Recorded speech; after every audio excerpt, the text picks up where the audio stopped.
মিথুন রাশির জাতক জাতিকাদের কাছে এই বছরটি ঘটনাবহুল বলা যেতে পারে। অর্থলাভ, সম্মান ও প্রতিপত্তি লাভ সবই রয়েছে। তবে বছরের প্রথম 3টে মাস ধৈর্য ধরে অপেক্ষা করতে হবে। এরপর থেকে কিন্তু পিছনে ফিরে তাকাতে হবে না আপনাকে। বছরের কম বেশি সময় শরীর নিয়ে আপনাকে বিব্রত থাকতে হবে। তবে বড় ধরনের রোগ ভোগের সম্ভাবনা প্রায় নেই বললেই চলে।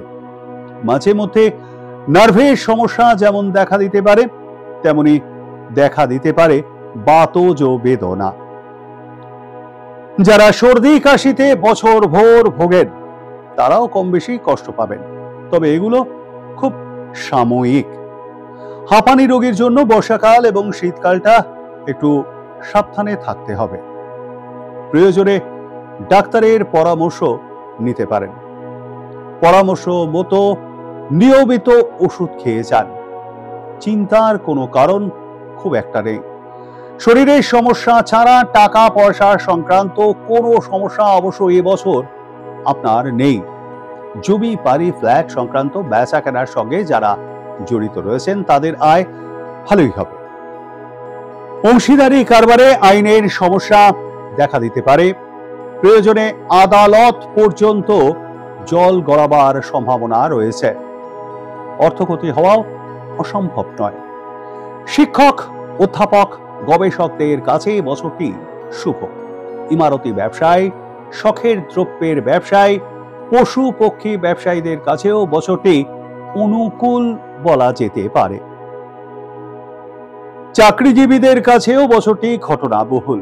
বিদেশে চাকরির যোগ রয়েছে। কর্তৃপক্ষের সুনজরে পড়তে পারেন আপনি। পদোন্নতি ও আয় বৃদ্ধির যোগ রয়েছে প্রবলভাবে। বিভিন্ন পেশার সঙ্গে জড়িতদেরও আর্থিক প্রতিপত্তি বৃদ্ধির সম্ভাবনা এই বছরটিতে।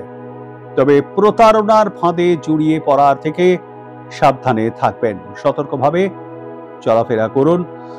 নিকট আত্মীয়দের থেকে অবশ্যই সাবধানে থাকবেন।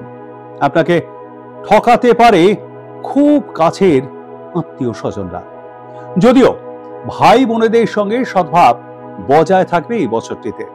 শিল্পীদের জন্য, বিশেষ করে সঙ্গীত শিল্পী বা বাচিক শিল্পী বা চিত্রশিল্পী বা অভিনেতা অভিনেত্রী অথবা সঙ্গীত শিল্পীদের জন্য এই বছরটি বিশেষভাবে শুভ বলে দেখতে পাওয়া যাচ্ছে। মিথুন লগ্নজাত ব্যক্তিদের জন্য এই বছরে কিছুটা খারাপ সময় কিন্তু অপেক্ষা করে থাকছে। তবে অর্থনৈতিকভাবে খুব একটা খারাপ ফল দেবে না এই বছরটি। শরীর নিয়ে ভুগতে হবে এই লগ্নের জাতক বা জাতিকাদের। বাতের ব্যথায় কষ্ট পেতে পারেন আপনি। শরীরের নিচের অংশে কোনো সমস্যা দেখা দিতে পারে। পেটের সমস্যাও দেখা দিতে পারে। উচ্চ রক্তচাপ এবং সুগারের রোগী যারা রয়েছেন অবশ্যই সাবধানে থাকবেন। প্রয়োজনে চিকিৎসকের পরামর্শ নিতে ভুলবেন না কিন্তু। ব্যবসায় সাফল্যের সম্ভাবনা রয়েছে। জমি বাড়ি সংক্রান্ত ব্যবসায়ীদের কাছে এই বছরটি ভালোই কাটবে। খাবার হোটেল বা খাবার সরবরাহকারী ব্যবসায় যারা জড়িত তাদের কাছে এই বছরটিতে আয়ের যোগ ভালোই। চাকরিজীবীদের মধ্যে আইটি সেক্টর বা কম্পিউটার নিয়ে কাজ করেন এমন পেশার জাতক বা জাতিকাদের কাছে ভালোই যাবে এই বছরটি। চাকরিতে পদোন্নতির যোগ রয়েছে। বিদেশে চাকরি সুযোগ পেতে পারেন আপনি। সংসারে কোনো অশান্তি দেখতে পাওয়া যাচ্ছে না এই বছরটিতে। স্বামী স্ত্রীর মধ্যে সুসম্পর্ক বজায় থাকবে। গায়ত্রী মন্ত্র জপ করুন। মনকে শান্ত রাখার চেষ্টা করুন। নৃসিংহ স্তবও করতে পারেন আপনি। নৃসিংহ কবচ পড়লে আরো উপকার পাবেন।